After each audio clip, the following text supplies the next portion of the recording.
feel the need for sleep.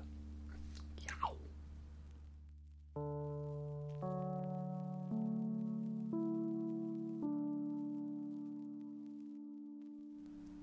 I'm not actually going to do the whole video with those sunglasses. That'd just be distracting. Hello everyone, and welcome to the ASMR review show. For this video, we are finally talking about Top Gun Maverick. So, this is a movie that we'd been anticipating for quite a while, shall we say. And the first trailer was like summer 2019, and now here we are at basically summer 2022. It's crazy, right? Now, I am a huge fan of Top Gun. As you can see, I have the Blu-ray and the 4K disc here. Top Gun is one of my all-time favorite movies, but not like favorite.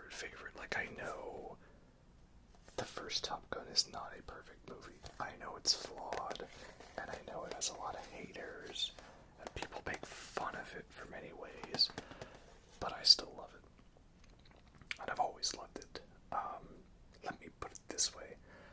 I don't remember watching Top Gun for the first time, because I just was always watching it as long as I can remember. Because I loved planes and jet fighters as a kid. You know, I was going to be a jet fighter pilot. And so Top Gun was like the coolest thing that there was. And I had every line from this movie memorized as a kid. Even the lines a 5-year-old kid shouldn't be saying. You know, they must be getting close. Right? Or, this stuff gives me a... You know. So, yeah. I love original Top Gun, even if it's not perfect. And thus, we now come to the sequel, Top Gun Maverick. And it's pretty dang awesome. Not gonna lie, it's actually amazing. It's so good. And I'm really proud of that. And really happy.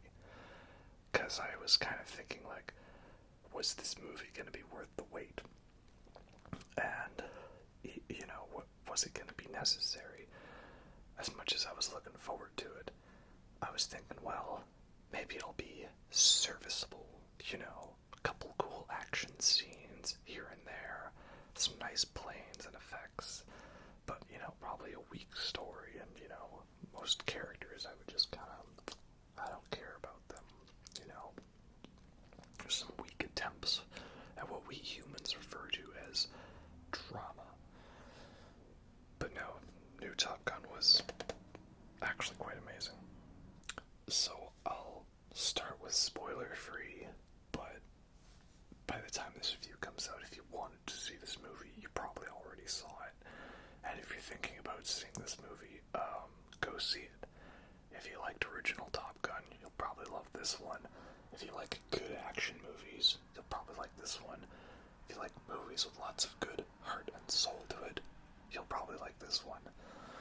Like, I've seen it twice, and the second time I took my family to go see it because, you know, they knew me being the Top Gun fan that I am. I wanted them to see it, and they all loved it too, right? Everyone was just all saying to each other, like, wow, it's actually amazing. It's actually great.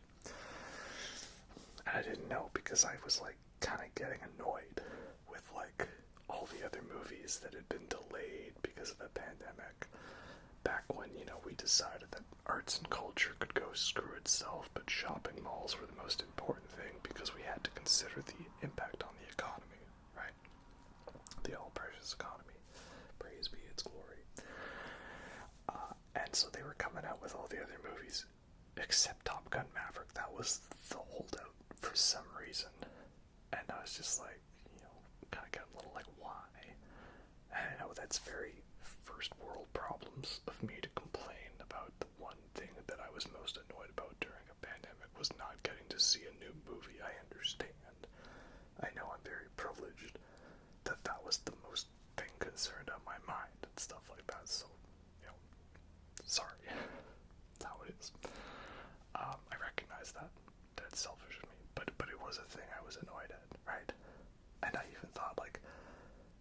is the movie actually going to come out? Or is something else going to happen? And even when I was in the theater and the lights went down, I was like, is this real? And now that I've seen this movie, I still don't believe it. And how much I loved it, you know? So, yeah, I'll probably just end up talking spoilers and details and all that. So yeah, I love it. It's a great movie. It's fantastic. You should go see it, get your own opinion on it, and then let's get off on our journey to the danger zone. Yeah. So, where to begin? Well, at the beginning, this movie does the opening credits sequence straight out of the style of the original Top Gun, and it actually kind of got me emotional seeing it recreated for modern day with the F-18s and like the what were they, F-35s, I think. They kind of look like the F-22 Raptor, but it's a more advanced version. Not gonna lie, it got me a little emotional. And yep, they open with the same kind of mild version of the main theme without the lead guitar, and it builds up to that plane taking off, and in kicks in Danger Zone by Kenny Loggins. I've been listening to that song non-stop ever since the movie came out. It's just such a fun song, you know, gets you pumped, all nice and good. And it's funny to think that that was either going to be a Bryan Adams or an REO Speedwagon song. So, you know, I'm glad Kenny Loggins did it. He did such a great job. And they just reused the original recording. He didn't make a new one. And yeah, is it just like redoing the first one? Well, yes, but how else are you going to open a Top Gun movie? Like, say what you want about Top Gun, but the intro is so iconic and so awesome and just gets you pumped. All those beautiful shots of aircraft taking off and landing on aircraft carriers, all while Danger Zone is playing. Like, just love it. It gets you pumped. And it's important that they kept that, because the way the rest of the sequence goes at the beginning with this kind of slow emotional start as Maverick looks on photos of his past, I think that's how any other film might have started if it was in the wrong hands, you know. But they were in good hands with this one, right? Joseph Kosinski directing, and he made Tron Legacy, another great Legacy sequel, one which I actually preferred the original, mainly because of the Daft Punk soundtrack, obviously, and Olivia Wilde, but that's another story. And then you had Christopher McQuarrie helping produce it, and he was director of the more recent Mission Impossible movies, which have all been absolutely amazing, especially Mission Impossible Fallout with those helicopter sequences. And then you had Harold Faltermeyer coming back again to do the main score with like other contributions from Hans Zimmer and Lorne Balfe, and those are both also great composers. And then Jerry Bruckheimer was still helping produce this one, and he helped produce the original. And of course, Tom Cruise is still on board. And say what you want about Tom Cruise with personal life and religious views and his views on psychology and all that stuff, which I don't like. But when it comes to filmmaking, he puts the art of the craft first, and he does his best to get it done as good and as well entertaining as possible. He's committed to working with everyone and delivering a good experience. So, for that, I have to give him credit. We're gonna look at it that way, you know. I mean, I guess if you just really hate Tom Cruise and you can't stand him whatsoever, then yeah, you might not enjoy this one as much. But again, I look past that for the experience, you know, and he does a great job in this. So we start off with a great sequence of Maverick doing doing a test flight of this new version of the SR-71 Blackbird, and it's called the Dark Star. And, it's a great flight sequence with a great score, a great intense intro, really gets you into the modern age of Top Gun, with also great comedy. Like when he crashes back to Earth and that one kid's like, where am I? He's like, Earth. Hilarious. And Ed Harris gets to be his usual disgruntled self for a small role, which is funny because his whole thing about wanting to do an unmanned drone program, I kind of thought was going to have a bigger impact on the story, because the rumors going around about the original ideas for Top Gun 2 when it was in development over the years is that it was going to have something to do with, like, the Navy phasing out real pilots for unmanned drones. But it's not really the main focus of the movie. But it was kind of nice to still see them touch on those elements. And also the thing that's great about this movie is that, yes, it is a legacy sequel, but it's not a remake. Like, you get a lot of these legacy sequel films where, as good as they are, you do have to admit that they're basically just remaking the first movie that they're a sequel to, beat by beat, to the point where, like, it's almost kind of comical how same they are. I love Tron Legacy, and I love The Force Awakens, but of course, let's be real, Tron Legacy is still beat for beat like original Tron. The whole plot is just about them, a race across the grid and getting sucked into the computer world and all that. And then that's a big door. And then Force Awakens, as everybody has pointed out, is just a remake of A New Hope, down to so many beats that everyone's pointed out. You don't need me to reiterate it. But then you get the legacy sequels like Blade Runner 2049 or Mad Max Fury Road, where they hit all of the same beats that a Mad Max movie or a Blade Runner movie should hit. And there's enough similar imagery and moments and references and callbacks, but it still stands alone as its own thing. And even if it is similar, it still works as a movie. And that's how I feel about Top Gun Maverick. It hits a lot of the same beats. An intro scene where Maverick does something reckless. He gets chewed out by a gruff, buff, military macho man. But in the end, he gets off the hook because they're calling him the Top Gun because he's got a mission to do there. And there's some kind of topless sport going on the beach, right? But it's still got its own plot and style to it, so it works. Definitely one of the best legacy sequels. And the main problem that this movie fixes that was a problem with the original is that, as much as I love the original movie and that final battle and how well shot and how cool it looks,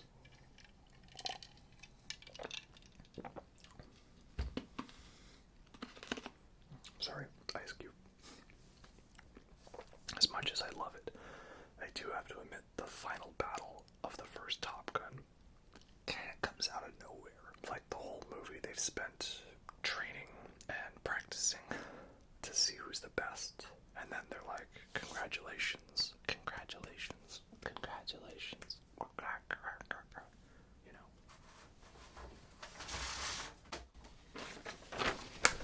congratulations. And then they're like, okay, now we've got a mission, and there's some cargo ship, and it's drifted off course, and something, we can't let the planes close to us, because they've got a ship sinker missile or something, but none of that really matters, because all it comes down to is a bunch of planes doing barrel rolls and stuff, and shooting missiles and guns at each other. That's all it gets down to. So, great scene, very intense, but again, not the best choreographed in terms of its relation to the plot.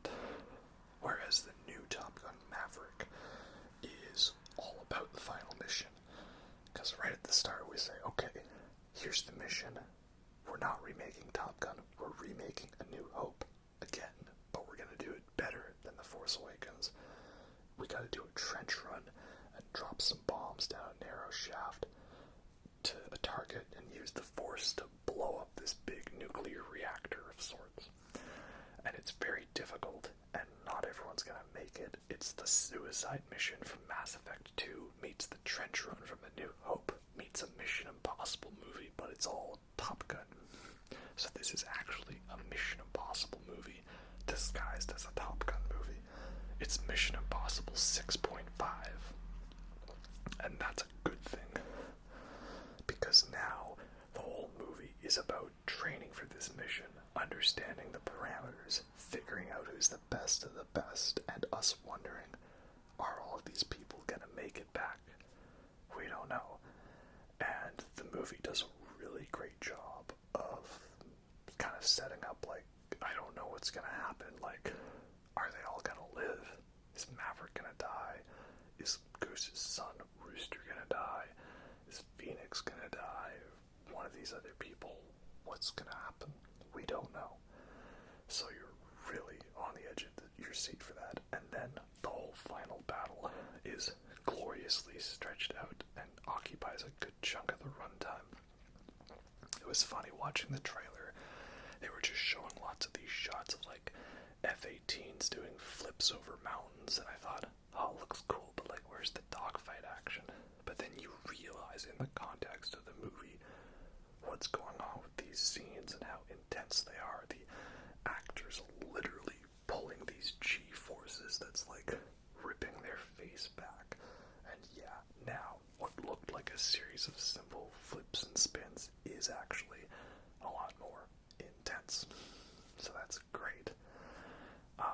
And we have a whole new cast of characters, and they're all great too. You got Hangman, who's lovably hateful, but you still kind of like his charm. Phoenix, who's basically the Vasquez of this movie. She even gets kind of a similar line, you know, as long as she doesn't call you a man, Hangman. You know, hey Vasquez, you ever been mistaken for a man? No. Have you? Wonderful. And you got Bob, who is just Bob, and he's great because he's the son of the President of the United States that flew in an F-18 to take down those alien scum on our Independence Day. So he's an important person to have on the team. And we like Fanboy because he's obviously a Star Trek fan, because his helmet has the Star Trek font on it. So that's great. And of course, Goose's son, Rooster, played by Miles Teller, sporting a wickedly awesome mustache, or at least that's what I think. And there's a lot of great character drama involving Rooster and Maverick. Like one scene that, well, the thing is I always knew that Goose died in original Top Gun, so, you know, his death never really hit me that much, because it was like a thing I always knew. You watch it years later and you're really invested, and yeah, that actually is a very sad, emotional death scene. Like, I think that's up there with moments like Mufasa dying in The Lion King, or Vesemir dying in The Witcher, or Legion dying in Mass Effect. Spoilers for all those. Sorry, not sorry. You know, I think Goose's death is up there for being a tragic one, because he's such a great, hilarious character, and he has so many of the best moments throughout the film, and it is very tragic, but also they let that death really linger and affect the story. I'm actually surprised at how much the film commits its time to doing that. So now in New Top Gun, they really hammer in the emotional connection that happens as a result of that death. Like, you know, Rooster's off playing Great Balls of Fire on the piano, and Maverick's having his flashbacks to seeing scenes from the first movie, and it's not just like, oh, they play sad music. And Hans Zimmer reminds you that he does more than just wow, that he also does great heartstring tugging. And then they're literally showing you scenes from the first one, and it keeps on you're just like, oh, don't show me that again. It's still not easy to watch. So it like really gets you. I never thought a Top Gun movie was actually going to get to me more emotionally than a lot of other films, but this one did. And all of the flight scenes in this movie are so gorgeous. Like, they shot with real F-18s, with a very fancy camera system, with the actors inside the planes.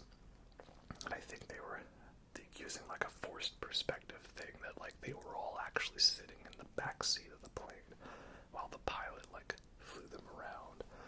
Or it was some kind of trainer type where maybe the pilot's actually behind them, sort of hidden away. But they had them actually up there in the planes flying around, so you could see those G-forces on their face. Like that scene where Coyote's trying to do the hard pull up the mountain, and he's pulling like 10 G's in the most intense phase ever, right? So all those training moments are great. Plus, also, we've got new songs we can say are officially Top Gun songs. We've got Let's Dance by David Bowie playing in a scene where Jennifer Connelly is introduced, so Labyrinth reference. And we've got Slow Ride, Foghat, great song. Make sure you listen to the full version so you can hear the 4.5-minute jam at the end, though. The radio normally cuts that out. And then we've got, of course, a great montage set to the Who's Won't Get Fooled Again. And now I'm never going to be able to think about that glorious yeah without seeing Maverick flying between planes and everyone all splitting. And it's also just so great to see Maverick like proving why he's one of the best pilots ever. He basically gets to be Viper in this movie, as Viper was to Maverick in original one, you know? Just coming in like, good morning, aviators. This is our weather today. Oh shit, it's Viper. Oh, Viper's up here. Great. Yeah, great. He's probably thinking, oh shit, it's Maverick and Goose. But now they're all thinking, oh shit, Maverick's here. I see all these recruits panicking, not knowing what's going on, as he just totally owns them like the noobs they are. It's wonderful. Great to see. But again, it still leads to some pretty intense training moments, like Rooster and Maverick getting in that 4G negative inverted dive Cobra maneuver. Maverick gets to do his inverted trick, that's great. And he also gets to do his whole hit the brakes and they'll fly right by me maneuver. Always a good one. Classic. What are you doing? You're slowing down. I'm going to bring him in closer. You're going to do what? Kim Robbins, very underrated role in the original. And you also have like Coyote passing out and going into like a G-lock spin, and then Phoenix having the bird fly into her engine and her trying to like get the fire out and shut it down and save the plane. Like, some crazy moments to it. And then, just when you thought we were done tugging on the heartstrings, Val Kilmer shows up as Iceman. And now, I knew Val Kilmer was not in the best of health, but I didn't know that he's actually suffering from throat cancer and can barely talk. So that's why they had worked that into the movie, with Iceman not being able to speak and him using the computer to type out what he wants to say. And even though he doesn't type much, and he talks a little bit, even though he doesn't say much, he gets his point across very well.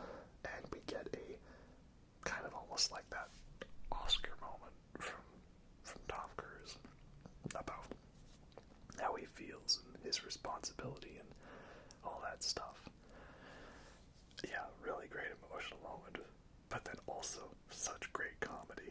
Like, people like to critique on the Marvel movies for undercutting the drama with humor, and I'm not gonna lie, they definitely do that a little too much.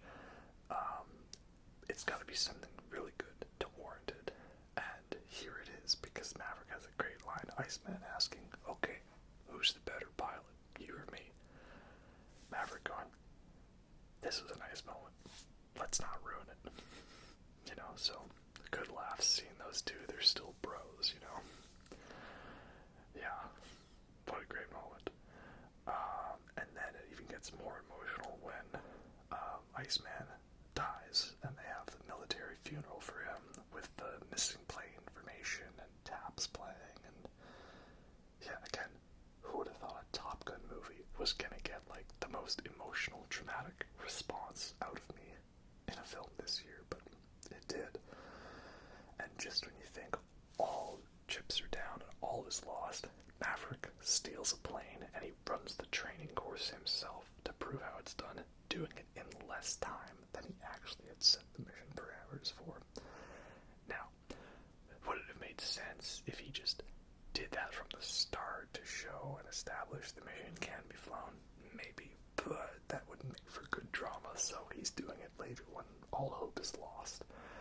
And yeah, so many great shots of the planes flying. Everything looks great. You really feel like you're Maverick flying the plane.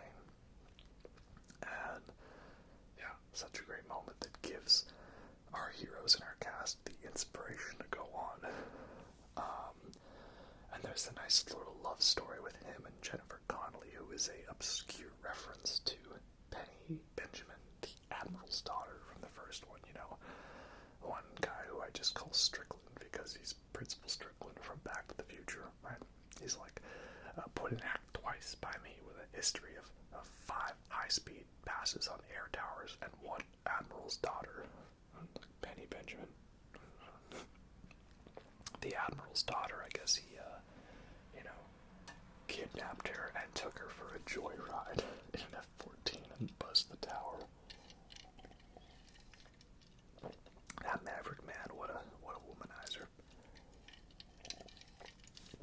I mean, we know he's into TILFs. There's the whole Kelly McGill's thing in the first one, you know. Her theme song was hot for teacher, that's for sure. But yeah, so Jennifer Connelly's great in the movie, and all their bits are great. But what I also like is they don't overdo the romance scene in the movie. Like, I'm not against movies getting really, you know, steamy and intimate, you know. I've seen Eyes Wide Shut. I've seen Nymphomaniac. I've seen Enter the Void. And also I've seen more messed up moments like Irreversible and Climax. And love basically every Gaspar Noé movie. Doesn't he have 2 coming out? One of them looks like it's gonna make me depressed. The other one looks like it's maybe gonna have an epileptic seizure. So yes, they are definitely Gaspar Noé films. Anyway, point being is I'm not against movies getting steamy, but it's always annoying when you watch something that's kind of like, you know, shall we say, like, not family friendly, but like a little more neutral, and then it gets to that scene, and then it gets overly steamy, and you're like watching it with your parents, and you're just like, don't make eye contact, make a joke, lighten the mood, you know? Especially the scenes in original Top Gun, like, I'm pretty sure Kelly McGillis and Tom Cruise didn't get along. So their love scene in original Top Gun is very awkward and like, you don't need to use that much tongue. Unless you're into that, but like, the use of that much tongue makes me want to say, I've seen enough hentai to know where this is going. So in the new one, it's like, they do a bit of a kiss, he's kind of on top of her, and then it just fades, and they're just chilling in bed, like, talking and laughing, and I'm like, you know what? That was kind of wholesome. I appreciate that. This is not a movie where you need to go in depth, just be like, you know, like some, It's Always Sunny in Philadelphia, like, you know, Maverick and Penny take a ride on his F-14.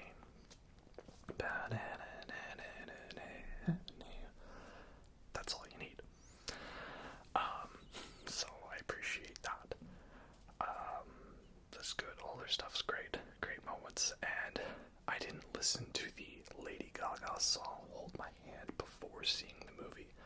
But watching it a second time, I did recognize that they took the theme from that and kind of worked it into the romance theme.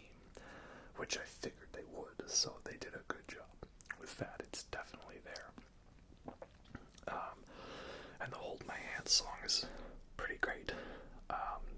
It's like got enough of that classic power ballad cheese to it, like Take My Breath Away, or I Don't Want to Miss a Thing by Aerosmith from Armageddon. So I like that. Not as good as those songs. Those are kind of hard ones to top. But it does a great job of like ending the movie on a nice emotional bang, and the credit scene hits, and you're just feeling like a great sense of relief and bawling your eyes out like, wow, man, what an experience. So the song works well for that context. And you get to the final mission, the big throwdown, and oh man, is it great, because again, nothing is rushed. Like everything kind of feels like it's taking place in real time. We see the journey from the aircraft carrier to the land and the entirety of the trench run. There's no cutting things quick. A very well-paced movie, just over 2 hours, not too long, but just interesting enough to keep things going. And it slowly builds in the intensity. First we see like them going through the valley, and okay, there's the missile bases, the SAM launch sites up, and we start seeing more and more. They've got to fly low and fast. And then we start seeing there's the bandits on the radar, the 5th generation fighters, which apparently are based off of experimental Russian fighters, so that's cool. For those planes, apparently what they did was just filmed all the maneuvers with F-18s and then painted over it with CG to turn it into these fighters they didn't have access to. So yeah, great scene, edge of your seat, intensity, well shot, and then it sort of all lets up with that big escape of them firing all their flares and dodging all these missiles, and Maverick has a great moment where he saves Rooster by pulling his air brake maneuver to fire the flares to save Rooster, who's out of flares. And then Maverick gets shot down, and we're like, what? How's it gonna work, right? Like, was that it? But no, he manages to survive his crash landing, gets attacked by a hind, straight out of Call of Duty, but then Rooster comes back to save him, and then he also gets shot down. And again, we're like, well, did Rooster live? I don't know. But he does. And Tom Cruise gets to do his Tom Cruise run. Always gives me a little chuckle. And then he reunites with Rooster, and it's such a great joke to relieve tension, It's one that makes sense. Maverick just like, what the hell were you thinking? And Rooster just, you told me not to think. And Maverick's just like, in the background, I'm just going, he's right, Or Kronk going, no, he's got a point. And Rooster doesn't even say anything to that. He's just like, I did what you told me to, And this is where it really turns into a Mission Impossible film, because now they've got to infiltrate a base to steal an old, refurbished F-14, which they did establish earlier in the movie that there were F-14s at the base. So it's not a Deus Ex Machina. And then also I like how they keep with the tech aspect of the realism, like they don't just get in the plane and turn on the ignition. There's a setup to it, removing the tags from the missiles, the safety mechanisms, and making sure all the fuel is unhooked, and the ladders and stuff, the little minute details, the minutia of the scene, and the mechanisms, and all that fun stuff. So that's good. I like that, that little dedication to just the little sprinkles of the details, the deets. Now when it comes to the F-14, I'm not sure. I had read that they did refurbish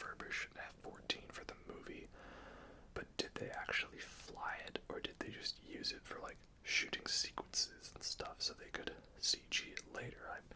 I'm not sure exactly, but if it was CG, it looks really good. Maybe they just did it with an F-18 and then again painted over it. And same thing with the 5th gen fighters when they do show up. Those also look really great. Like, it's so well shot, and since they weren't spending their money too much on other visual effects, they can put more money into making that look good, so it doesn't really stand out that bad. So I like that. So we get them doing a great takeoff with a short runway because it's just a taxi strip. It's like, oh, it's too short. Well, they've launched off of less. They've launched off of an aircraft carrier. And then I was kind of hoping they'd do a reference to it, but I guess the fact they didn't is fine. And it's when the 5th gen fighters show up next to them and they're trying to communicate and be like, no, no radio. I was kind of hoping like the last thing you do before was to flip him the bird, keeping up foreign relations, communicating. The finger. Yes, Goose, I know the finger. I'm sorry. I hate it when it does that. But no, Mav just pulls such a cool, badass move where he flips over, guns down one of the fighters, and then he uses the falling wreckage of that fighter as a shield from the first missiles from the second one. So, great maneuvering. And Rooster even gets to say one of Goose's classic lines. Come on, Mav, let's see some of that pilot shit. So that's great. And yeah, it's just such a great, intense dogfight.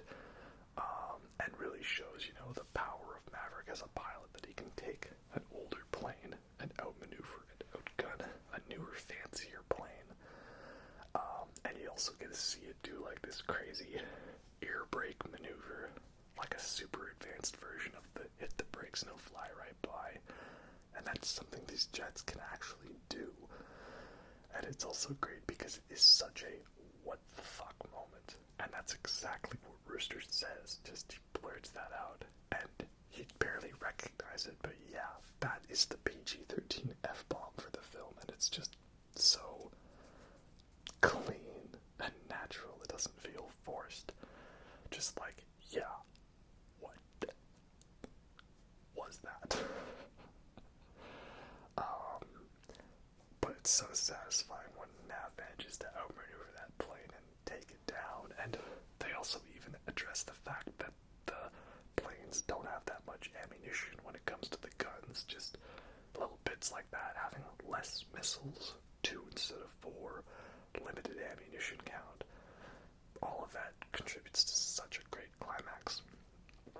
And it's not even over then, because there's another fighter that shows up out of nowhere that really starts hammering them badly.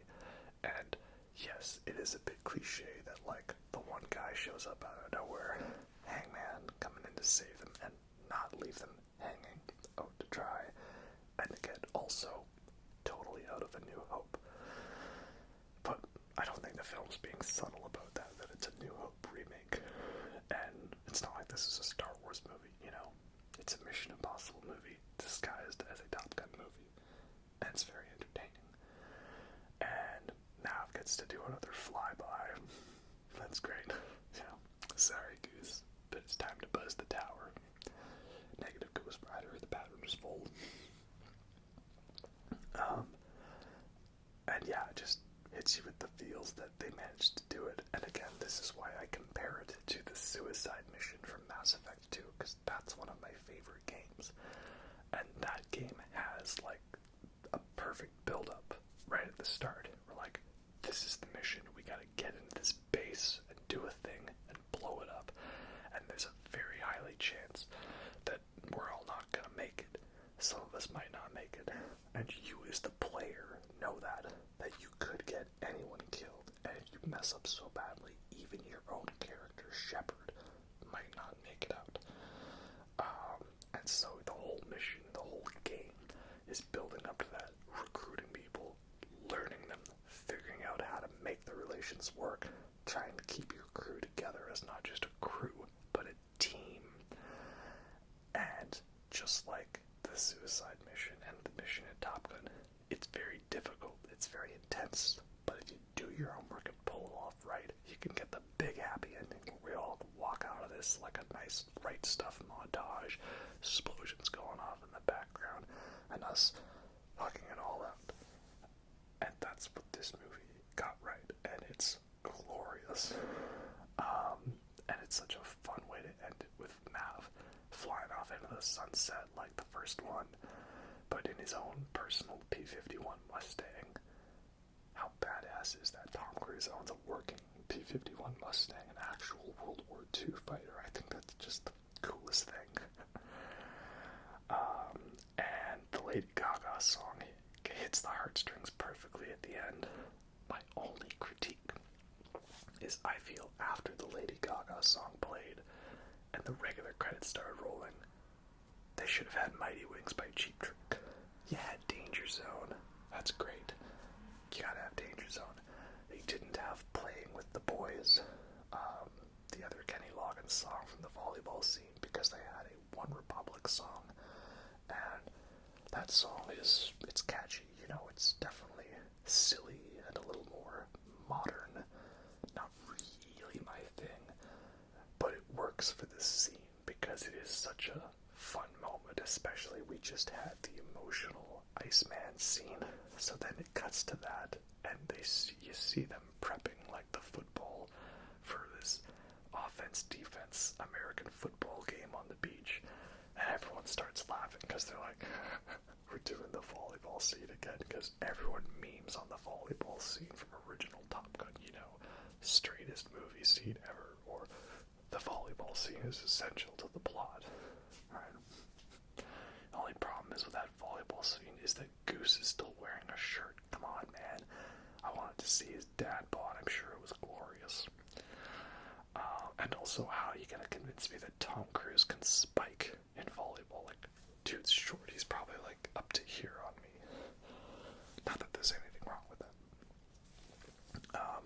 But yeah, it's a fun scene with the volleyball bit, and that One Republic song just works perfectly for it. It's hilarious. And I like how the Instagram page is now memeing that again. Like, I watched Top Gun for the plot. The plot. Shirtless Miles Teller. Shirtless Glenn Powell. I wanted to see shirtless Bob and shirtless Hondo, though. Come on, give me my skinny, nerdy boys, or my big, burly, thick boys. I want to see those shirtless bods, you know? Not the beefcakes. Give me the thick boys. We like our thick boys here. So that song's great. It's okay that they didn't use the Kenny Loggins song, but Mighty Wings by Cheap Trick. I really love that song just as much as Danger Zone, and I think that one is just as iconic to the Top Gun experience as Danger Zone. And it's just such a great end credits song, you know. Song fades out, we've had our emotional bit, and ta-ta.